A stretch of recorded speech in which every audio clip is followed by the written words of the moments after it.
Bradley McGee, the world champion 2 years ago. Bradley Wiggins, the world champion 12 months ago. I think within the cycling, everyone knew really that for the last 4 years it was going to be me against Bradley McGee in the final. Wiggo, as we call him, Bradley Wiggins, had got McGee firmly in his sights, because in the Commonwealth final in Manchester, he got the silver medal, but ignominiously he got the silver medal because McGee caught him in front of his home crowd. Whenever I dreamt of the Olympics or visualised winning an Olympic gold, it was always against McGee. It was just this story that was meant to happen, I think, and it had to be McGee for me for it to be so sweet. So away we go. This is the one, Wiggins versus McGee. I looked to get to speed by the end of the back straight after half a lap, straight into the saddle. Whereas McGee, I think, was still out of the saddle going into the next banking. But I did start hard with him, and then after a lap I was 0.7 up on him. It's quite a quantifiable event, the individual pursuit, because it's all on time. There's no luck involved really with it. You know, from A to B I can do such and such a time. I'd set an Olympic record in qualification, and if I did that again I'd win the gold really. So that was the plan. Looking for the first kilometre split. Wiggins did 1:7.715 when he set that phenomenal time, and they'll be coming round to their markers for the first 4 laps out of the way pretty quickly. Up to the mark there, it's 1:7.194, the opening kilometre for Wiggins. I remember getting through the first kilometre and seeing that I was quite a bit up on the schedule. I'd gone through in a blistering time really in pursuit in terms it was sort of unheard of.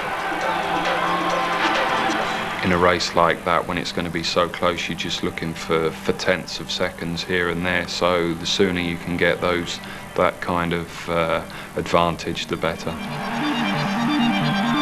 I know McGee so well, and I know you just never underestimate him as a competitor. I knew that he'd be out there, going out there to perhaps put the frighteners on me, and I know he wasn't accepting silver medal at that point.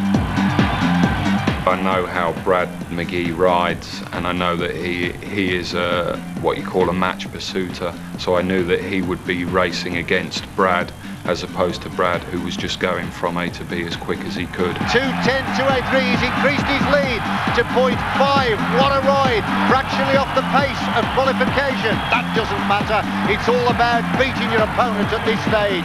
There's quite a lot of tactics involved really still at that stage, although that you're talking sort of thousandths of a second or tenths of a second.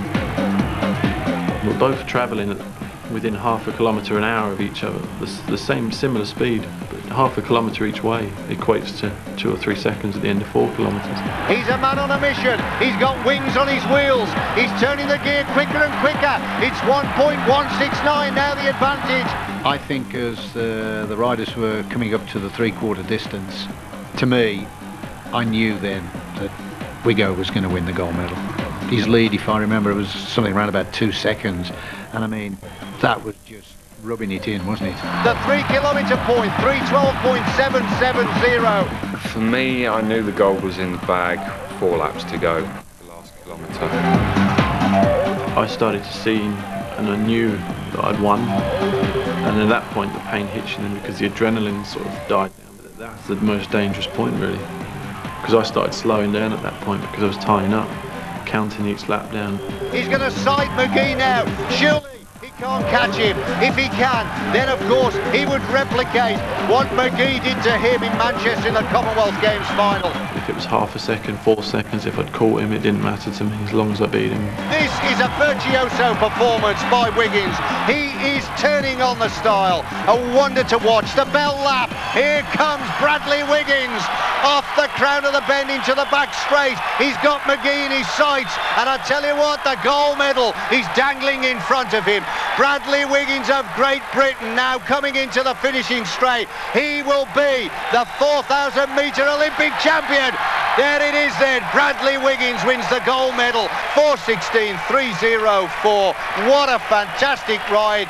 I just crossed the line, and it was the end of sort of 12 years really. So something that had driven me for 12 years, and it was over.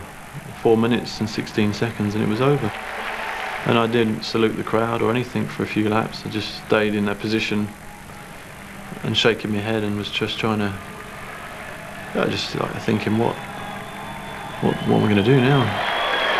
And he now moves over to the side of the banking, and from where I'm sitting it looks as though he's giving his fiancée Catherine a hug and a kiss. She's in bits, look at that, tears rolling down her cheeks.